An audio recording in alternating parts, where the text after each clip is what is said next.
हो,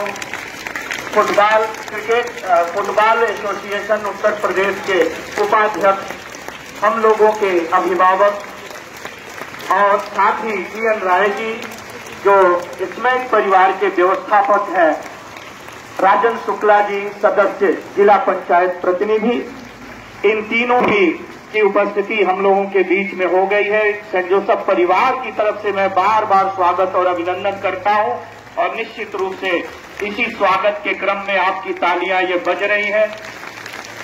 मुझे लग रहा है कि सर आपके अभिवादन को स्वीकार कर रहे हैं और इशारा भी कर रहे हैं कि अब शांत हो जाओ, अब मान जाओ, हम तो तुम्हारे हैं, सदैव तुम्हारे लिए समर्पित है, अब मान जाओ। वाह क्या बात है, एक बार पुनः अपने लिए तालियां बजा दो इतना शानदार वेलकम के लिए।